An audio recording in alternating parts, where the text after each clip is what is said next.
Olá, eu sou a Kátia Pereira, diretora de ensino da SP Flor. E chegamos a outubro de 2022, mês em que comemoramos o 10º aniversário da SP Flor. Em setembro, agora passado, nós celebramos o Dia do Terapeuta Floral e o aniversário de Eduard Bach. E como presente para a comunidade da terapia floral, nossa associação trouxe, através do projeto SP Flor Forma e Informa, o curso Concepções Atualizadas em Terapia Floral. Hoje, teremos a primeira aula extra desse curso com a terapeuta Rosário Gamaliel, trazendo o tema Ancestralidade, Tradicionalidade e Ciência na Terapia Floral. E na semana que vem, nós teremos mais uma aula, e esta sobre o conceito de essências de campos de consciência e seu impacto na terapia floral. Dia 8 de outubro, dia do aniversário de fundação da nossa associação, nós teremos o 5º Fórum da Terapia Floral, promovido pela SP Flor. Então, para o qual estão todos convidados, então. E vamos à apresentação da nossa professora. Rosário Gamaliel é terapeuta floral plena, associada efetiva da SP Flor e do Conaflor. É aromaterapeuta com formação pelo Instituto Brasileiro de Aromatologia, IBRA. É fisioterapeuta, acupunturista e homeopata pela Universidade Federal de Viçosa, com ênfase no tratamento das pequenas propriedades rurais, tratando todo o universo a elas referente, como pessoas, animais, plantas, água, terra, etc. Ela é também consteladora familiar sistêmica, formada pelo Instituto Ancestrais. Então, uma excelente aula para todos nós.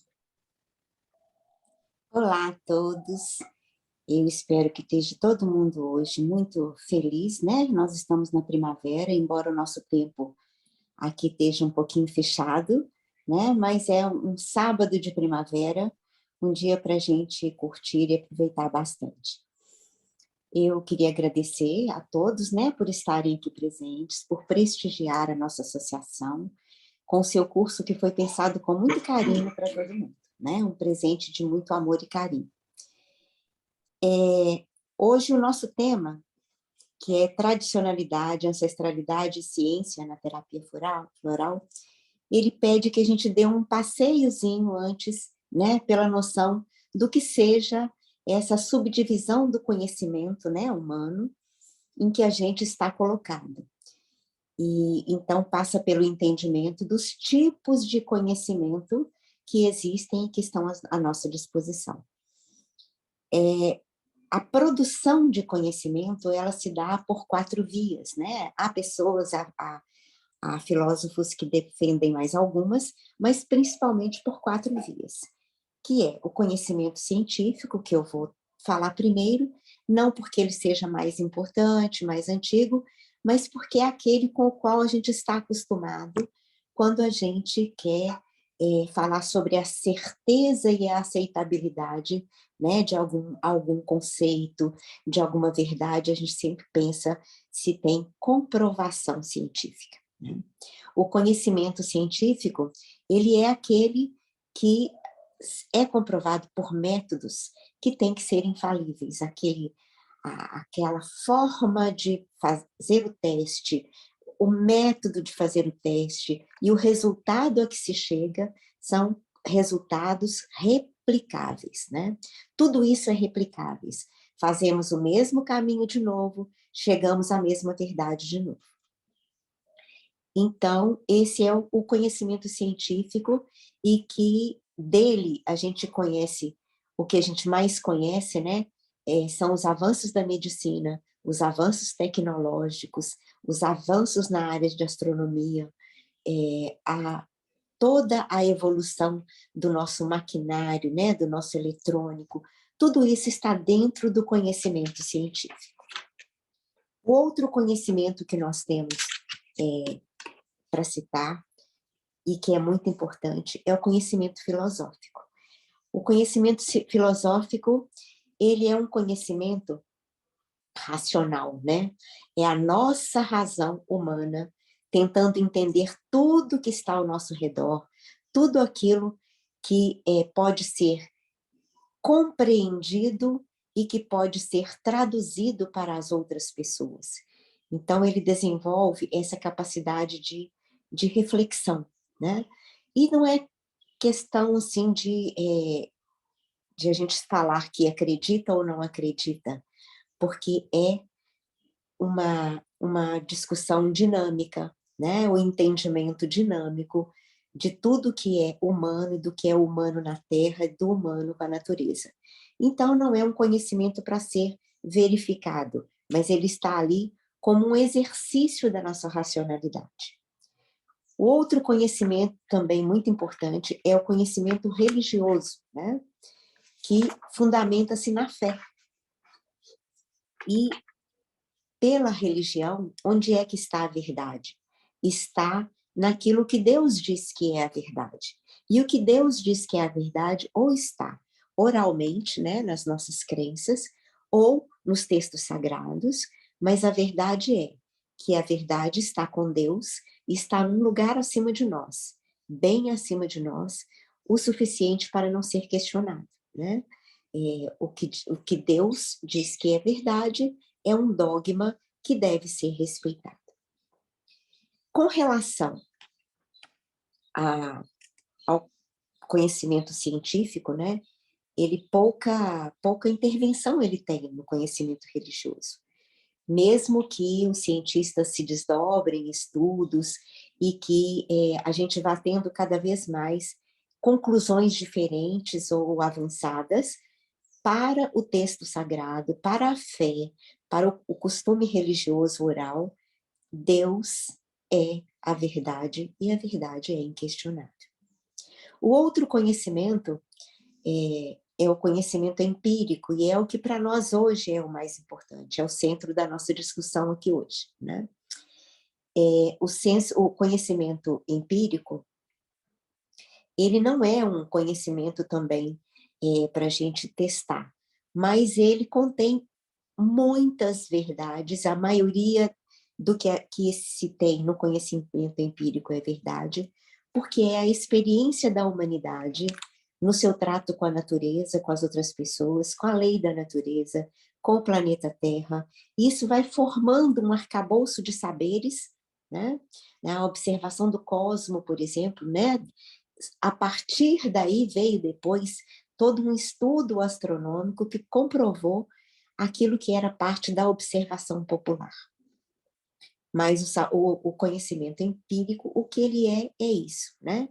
É uma produção de conhecimento a partir da vida do homem na Terra e da sua interação com esse planeta e com o cosmos, com todas as suas leis. E é aqui que nós estamos, né? Nós estamos como um conhecimento tradicional, ancestral, e um dos exemplos disso é Eduard Bach, que bebeu na cultura celta, e que, portanto, a nossa terapia floral tem um berço, né, daquilo que a cultura celta deixou para a gente.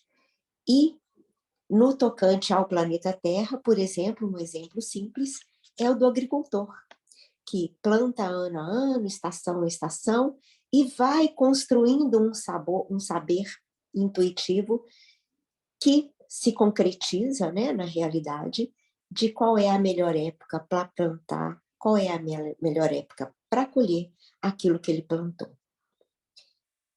Então, o que a gente vê é que a gente tem várias formas, várias fontes de ter o conhecimento, né? São 4 formas, e dentro dessas formas nós nos situamos enquanto práticas complementares dentro do conhecimento empírico, né? Construído pelo senso comum, pela tradicionalidade, pela ancestralidade, a quem a gente deve todo respeito.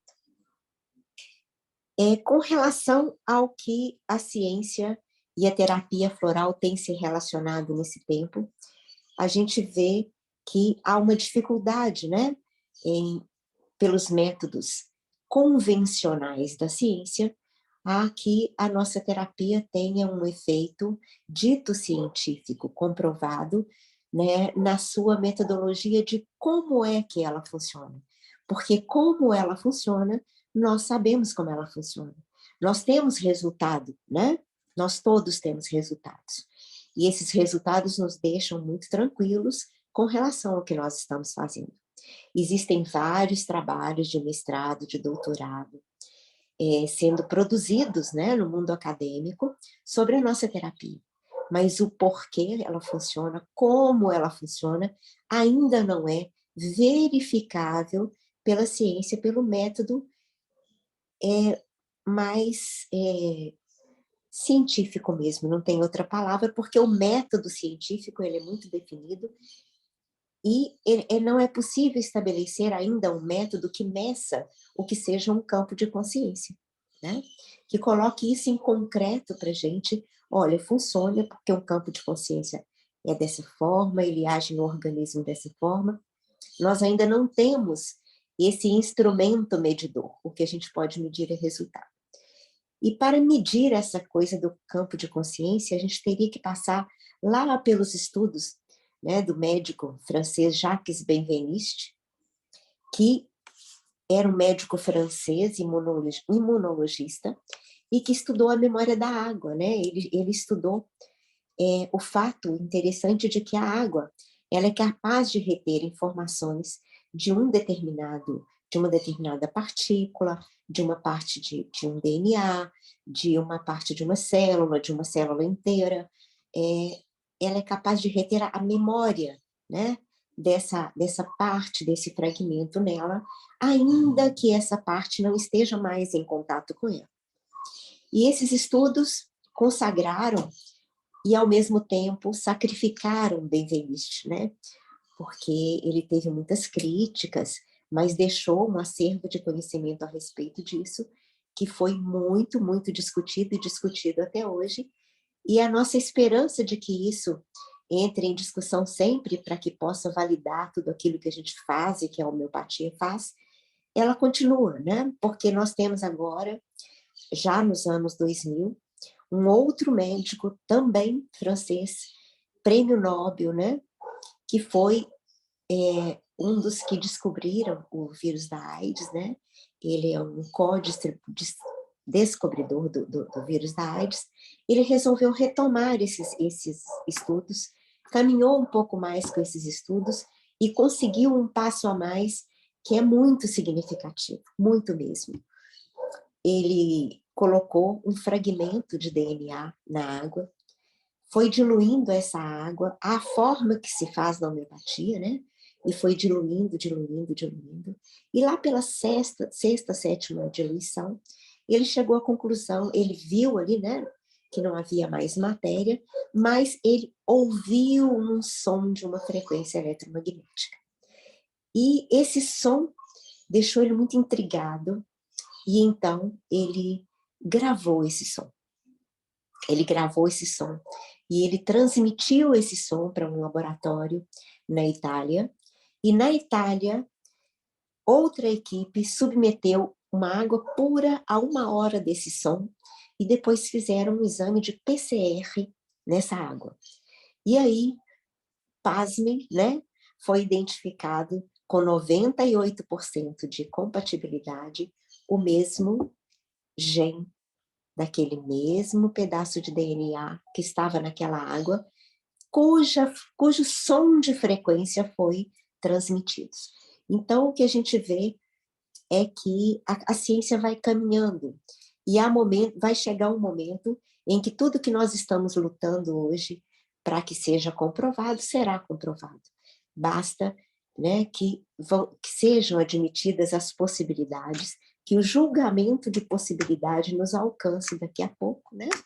E que a gente deixe de ser considerado um aplicador de placebo, né? Porque não é verdade, não é isso. Os nossos resultados estão aí em inúmeros trabalhos, sejam eles trabalhos com pessoas humanas, sejam eles trabalhos com a terra, com as plantas, com os animais, com as águas, né? Universidades investindo nesse conhecimento com resultados comprovados em laboratório. O como nós vamos esperando que daqui a pouco nós vamos chegando lá.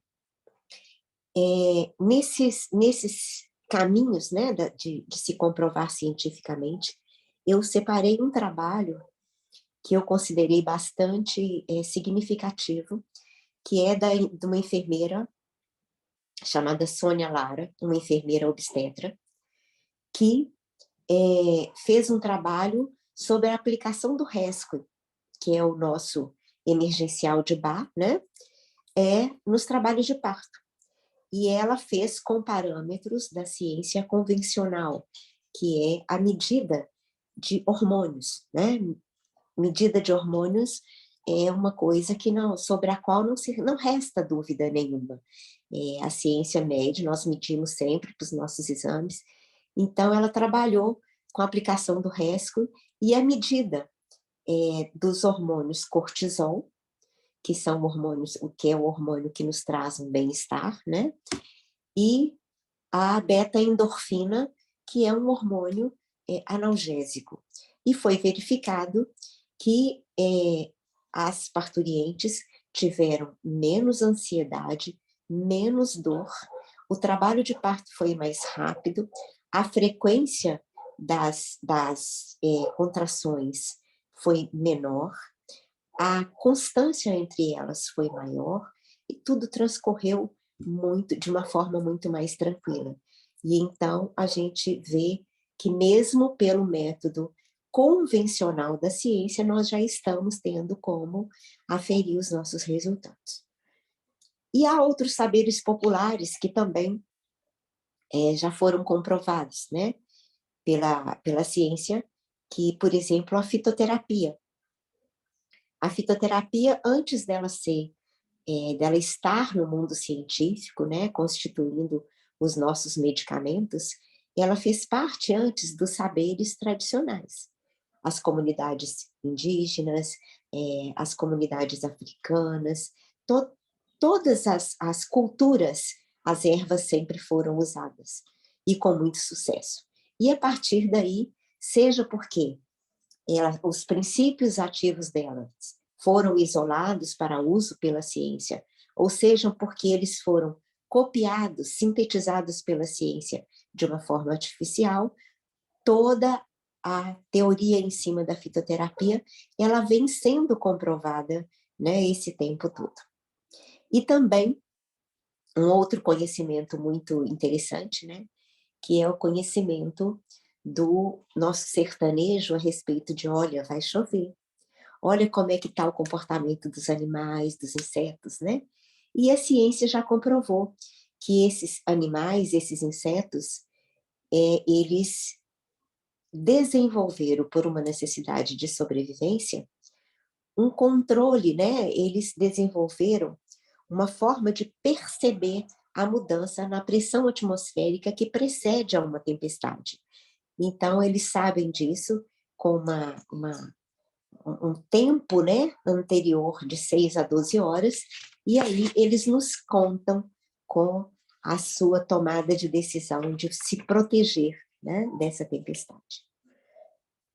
Então, a partir disso, eu queria fazer com vocês um passeiozinho por um encadeamento dos conhecimentos, né, científicos e tradicionais, para que a gente se coloque um pouquinho de como é que a gente deve atuar dentro desse conhecimento que nós estamos, o nosso conhecimento, né?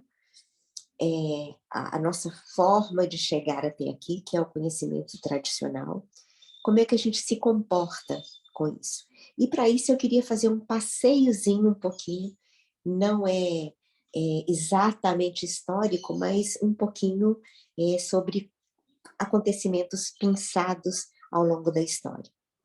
O primeiro deles é que todo o conhecimento tradicional, toda a vida na Terra, desde que o homem começou a filosofar sobre a natureza, a entender a natureza, a perceber os seus ciclos, que ele entende e percebe que a natureza é um organismo vivo, né? E em 1970, a ciência chegou um pouco perto, né, de dizer, olha, vocês têm razão, né? Olha, os índios têm razão, né?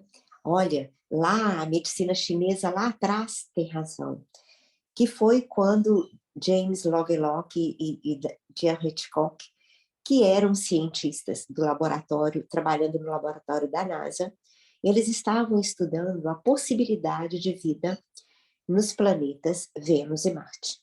Então, eles resolveram que uma forma segura para começar esse estudo era comparar as atmosferas da Terra, de Vênus e de Marte. E nessa comparação, o que eles viram? É que a nossa atmosfera é uma atmosfera mais estável. E eles começaram, então, a verificar o que fazia isso, né? Por que a nossa atmosfera era estável? O calor, o oxigênio, o nitrogênio, todos eles eram estáveis, né? Eram componentes essenciais e eram mais estáveis. Mas por quê? O que a Terra tem diferente? A Terra tem diferente que a vida na Terra, e mais, né, com todos os seus micro-organismos, com a parte inorgânica da Terra, eles estavam se autorregulando, se equilibrando, né? A própria vida na superfície da Terra, em comunhão com a Terra, estava fazendo esse equilíbrio. Então, ele vislumbrou aí uma hipótese, né, que ele chamou de hipótese Gaia, né, de que a Terra é um organismo vivo e que se autorregula. E, então, ele também, né, como a gente falou lá atrás, sobre esse outro avanço científico que foi o da água, ele também não conseguiu uma chancela 100%, né, da ciência. Ele também foi consagrado, ele foi um marco no entendimento da mãe natureza, né, com o respeito que nós todos sempre tivemos, ele foi um marco nessa hipótese, mas ele também não logrou 100%, né, de apoio da ciência. E a gente sabe que um estudo, para ser considerado científico, ele tem que ter o aval da comunidade científica como um todo. E isso ainda não aconteceu também com a hipótese Gaia. Pois bem, caminhando mais um pouquinho, né, a gente tem que em 1995, Paul Crutzen, que também é um Nobel, né, um prêmio Nobel, ele entendeu que a Terra, né, que nós acabamos de ver que a ciência, uma parte da ciência admitiu que é vivo, está sofrendo hoje uma intervenção tão grande da raça humana, né, que a gente pode considerar a ciência, a gente não, a ciência está considerando que nós estaríamos entrando num outro período geológico e que esse outro período se chamaria Antropoceno, porque desde a era industrial, que é quando se considera que esse período haveria começado, essa intervenção é tão grande que ela está abalando, né, tudo aquilo que se sabia da Terra, tudo aquilo que a Terra conseguia administrar, que nós estamos nos afastando do plano inicial, né, do nosso planeta. Então, nós estamos num novo período geológico. A gente pode ver pelo quadro das eras, ele está colocado do mais antigo para o mais novo, e a gente vê aí no período, lá em cima, o primeiro período, o Holoceno, aí foi que nós, como raça, surgimos, né? Há 1 milhão e alguma coisa de anos, ali os homens surgiram, né? Então, é definitivo para a história desse planeta o momento em que nós aparecemos como vida, e a partir de então, como nos organizamos, como nós organizamos os conhecimentos, como nós usamos esse conhecimento em torno da nossa vida, como nós centralizamos esse conhecimento em nós, em detrimento do planeta, né, de uma forma tal que fez um descaminho, a gente mudou de rota no planeta, né? Então, aí onde está o Holoceno, hoje a gente tem que considerar que nós já estaríamos no Antropoceno. Pois muito bem. Um pouco mais tarde, agora já falando dos nossos anos 2000 aqui, né? Pertinho de nós temos um pedagogo, jornalista, e que tem feito muitos estudos bastante sérios, de que, por via desse descaminho, nós estamos dando defeito também no nosso modo, né, de ter saúde. Então, as crianças hoje já têm mais TDAH, já têm mais autismo, nós adultos temos muito mais toque, e por aí afora. A lista de desequilíbrios que nós estamos sujeitos, porque nós fomos criando uma natureza, entre aspas, altamente tecnológica e desconectada da natureza, nós nos desconectamos dos nossos mecanismos naturais de saúde. Essa é a nossa realidade hoje, né?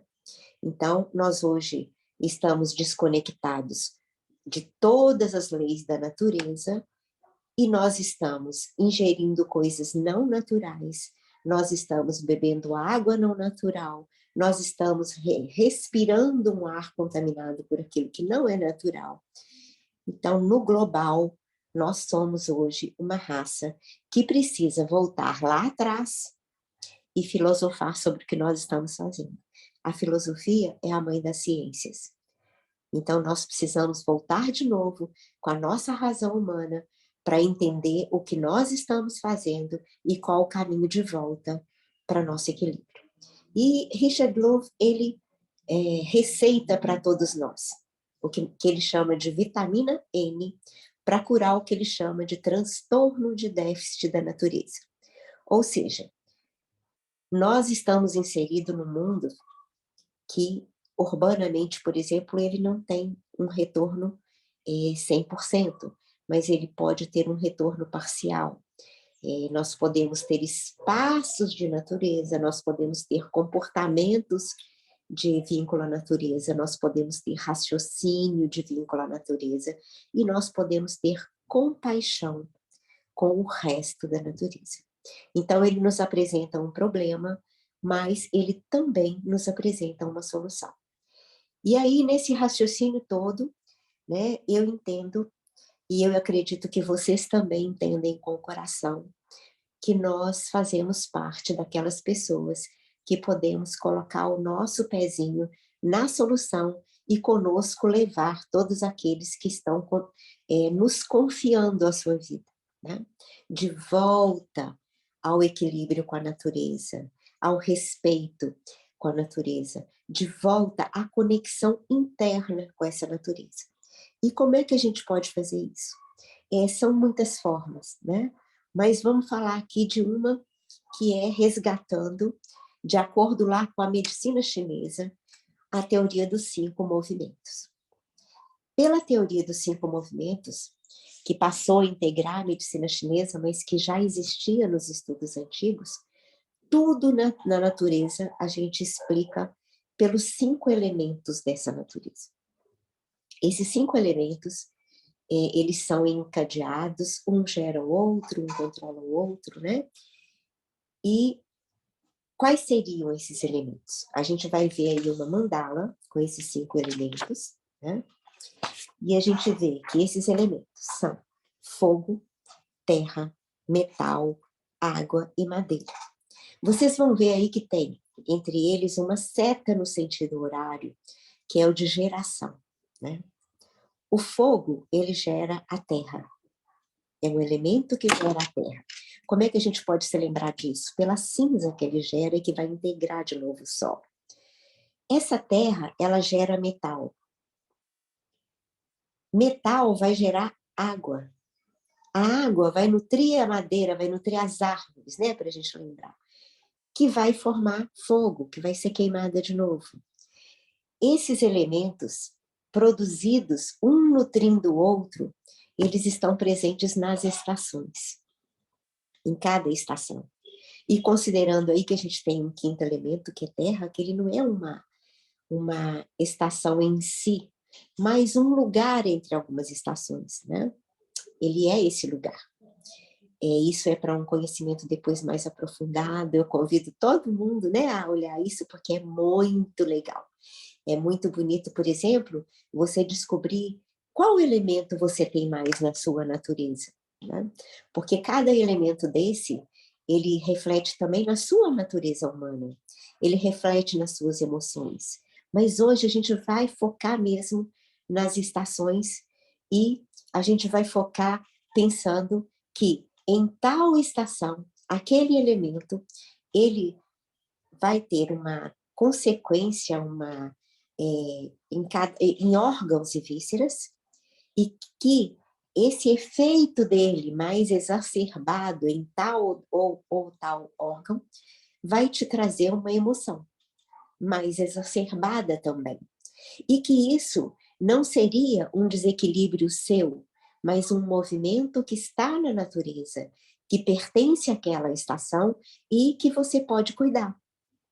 Às vezes, o simples entendimento, eu estou na estação em que vai atingir mais o meu coração, e então eu terei mais o elemento fogo agindo na minha emoção, às vezes apenas esse entendimento me traz o equilíbrio, porque ele me faz cuidar da alimentação, ele me faz perceber o meu excesso de calor, o meu excesso de força e yang de ação, porque eu sei que aquilo está naquela estação, eu não estou desequilibrado, né? Então, hoje, como a gente está na primavera, a primavera, ela tem a sua correspondência com a primavera, e o órgão de impacto dela é o nosso fígado, né? E o fígado, a gente sabe que é o órgão que traduz para a gente a emoção como raiva, como irritação, né? E também como frustração, porque o elemento madeira, ele cuida também da nossa construção das coisas, né? Na primavera tudo cresce, se expande, floresce. Quando a gente tem um projeto, um ideal, que ele não cresce, que ele não se expande, a gente tem a frustração do nosso elemento madeira, e essa frustração também, ela está no impacto do nosso órgão fígado. Então, a gente tem que se preocupar em gerenciar essa sobrecarga do fígado, porque ela vai trazer uma sobrecarga emocional que, se a gente não tem consciência dela, ela nos leva para um desequilíbrio que vai depois, como a gente viu naquela mandala, madeira nutre fogo. Então, a próxima estação, que é verão, né, a gente vai chegar para verão já com um excesso de atitude, de irritação, um excesso, já um pouco de excesso de fogo, que vai se somar ao excesso da próxima estação. Então, é hora da gente cuidar da nossa irritação e da nossa raiva, isso a gente precisa perceber também um pouco combinado com a nossa personalidade, né? Se eu sou uma pessoa calma, vai ser fácil para mim perceber, eu percebo claramente quando eu fico um pouco mais irritada na primavera, porque não é da minha natureza, né? Eu sou uma pessoa mais calma, então eu percebo muito nitidamente. Mas se eu sou uma pessoa de personalidade mais agitada, eu vou ter dificuldade para perceber isso. Então, o que fazer? O que fazer é, no mínimo, conhecer a que é que eu estou submissa, né? Porque isso é uma submissão, é uma lei da natureza, na primavera, no verão, no inverno, né? Para eu saber se aquilo é meu ou se aquilo é da estação, e em sendo da estação que eu possa cuidar disso. Então, aqui nós vamos tratar de cuidar, né, dessa nossa irritação, dessa facilidade de ficar ressentido ou de se frustrar com pequenas coisas, né? Vamos prestar atenção também fisicamente no que a primavera pode nos trazer. Se nessa época, por exemplo, você tem mais tendinite, né? Tive uma síndrome do túnel do carpo, ou eu tive uma tendinite, né? Eu tive uma bursite no ombro aqui. É muito mais comum que isso aconteça na primavera, que o princípio desse processo se dê na primavera. E outra coisa também, né? Vamos supor que eu seja um elemento que já tem muito de madeira em si, e com o evento da primavera, eu, em vez de florescer com ela, eu me irrite e fico pouco flexível, eu também vou ter dores que têm a ver com isso, né? Então, vamos prestar atenção na estação do ano no nosso corpo, né? Como é que eu sou nas estações do ano? Como é que eu estou nas estações do ano? E como é que eu me preparo para a estação seguinte? Qual elemento eu tenho mais em mim e como eu cuido dele? Isso tudo é um raciocínio que é natural e que tem muito a ver conosco, que trabalhamos com base na emoção humana, nas nossas virtudes. Não tem nada mais natural do que a gente adequar os andamentos dos ciclos naturais com as nossas emoções e com o nosso modo de ser, né? A gente, quando se torna um com a natureza, a gente vai ser mais equilibrado. E nesse equilíbrio entra a nossa terapia floral, as nossas essências de campos de consciência. Com isso, por exemplo, pensando na primavera, a gente vai ajudar o nosso fígado, a gente vai ajudar a nossa emoção. E lembrando sempre, eu vou chamar a atenção de novo, né? Nem tudo é culpa da estação, mas vamos perceber o que a estação nos traz. E pensando nisso, né, nós vamos cuidar da alimentação, vamos meditar mais na primavera, vamos tentar florescer na primavera. E vamos tentar não nos irritar porque essa irritação, segundo os chineses, ela está no ar, né? Ela está no ar. Então vamos tentar não nos irritar, porque pode ser simplesmente, né, uma consequência da nossa estação natural, porque se a Terra tem estação, nós também temos, né? Então eu separei alguns florais para que a gente possa pensar um pouco sobre isso, né, no nosso trabalho do dia a dia, lembrando que eles não são para todas as pessoas, eles vão ser indicados de acordo com a natureza da pessoa ou com a necessidade, porque há pessoas que florescem sem necessidade nenhuma de ajuda na primavera, né? Que não vão ter desequilíbrio nenhum.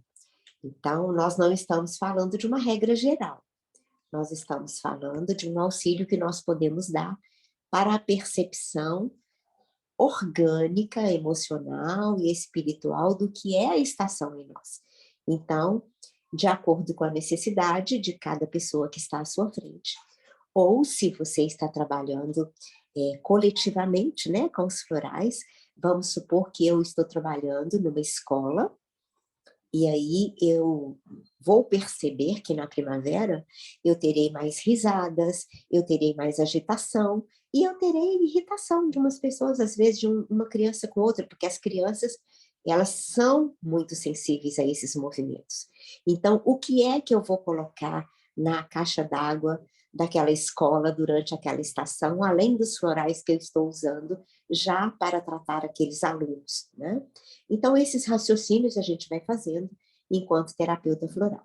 Então, eu separei algumas essências, mas depois vocês vão ver que vocês vão encontrar inúmeras essências. Então, elas são só uma forma de exemplificar. A primeira que eu separei, né? Separei do sistema de Bach, né? Que é o nosso sistema mãe, né? E que é o sistema que faz aniversário esse mês. E eu separei uma de Bach, em honra a Eduard Bach, né? Que a gente não cansa de olhar e agradecer pela nossa vida fora.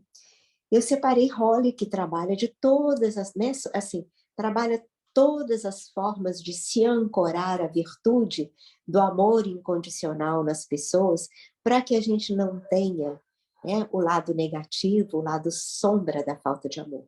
Então, é o primeiro floral que nos vem à cabeça quando a gente trata de todo o desequilíbrio que por trás dele está a falta de ancoramento desse amor incondicional. O segundo que eu separei foi o floral Grevillea, né? Que é um floral que remove muito bem esse nervosismo, essa irritação, transmutando esses sentimentos, né?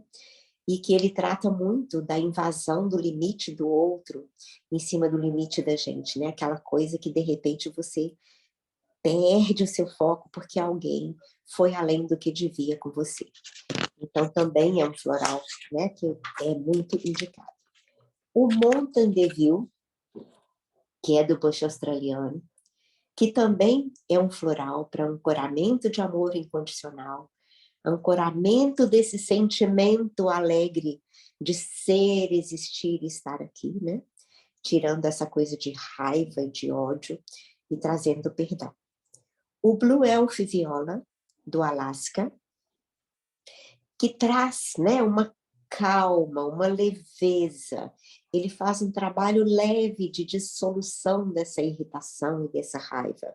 E como ela pertence à estação, essa leveza é muito importante, porque nós não vamos estar trabalhando com a falta, né, de uma virtude, mas nós vamos estar trabalhando com um processo da natureza que interfere em uma determinada emoção nossa. Então, desfazer o efeito dessa estação com Blue Elf Viola dessa forma mansa é uma experiência muito bonita, e esse é um dos florais que eu mais gosto no trabalho preventivo, né? Mas vocês vão achar no Sistema Nacional outros também que vão fazer esse mesmo trabalho. Mas esse é um que eu gosto muito, muito, muito. E o próximo é o Camellie de Minas, que também vem, né, trazer essa dissolução desses sentimentos negativos, né, desses sentimentos tão fortes, né, que inclui inclusive a vingança. O próximo é o Mountain Wormwood, do Alasca, que trata dos sentimentos de raiva e sentimentos que a gente não está conseguindo resolver. Traz o perdão para si e o perdão para o outro. O coração de mãe dos filhos de Gaia, que vem dissolver as cristalizações desses desequilíbrios no nosso modo de trabalhar com o amor, né? De trabalhar com a paciência, com tudo. Trabalha também limpando e transmutando esses sentimentos. Então, o que eu trouxe aqui foi uma listagem, né? Apenas como um exemplo, e espero que este seja um assunto que passe a ser constante no raciocínio do que seria a forma de curar um desequilíbrio, né?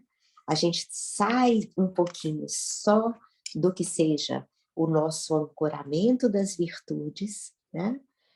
Para trabalhar a natureza do jeito que ela é atingida pelos próprios ciclos, né? Do mesmo forma que a gente trabalha florais de acordo com a época da nossa vida, né? A gente vai trabalhando aquilo ao longo da nossa vida, nós vamos aprender também a trabalhar com esse raciocínio, a natureza humana de estação em estação. Eu espero que tenha sido uma contribuição para vocês. É sempre um prazer assim imenso estar aqui com vocês, né? Imersa nesse amor pelas flores, pela natureza, pelo homem, pelo animal, pela planta, pela água, pela nossa vida, por essa felicidade, né, de sermos, pelo simples fato de sermos o que somos, de sermos um projeto de Deus com uma vocação muito grande para dar certo, né? Então, eu desejo a todo mundo um final de semana muito lindo e não percam a aula da Kátia na semana que vem, que está riquíssima, maravilhosa. Meu beijo no coração de todos e meu agradecimento imenso.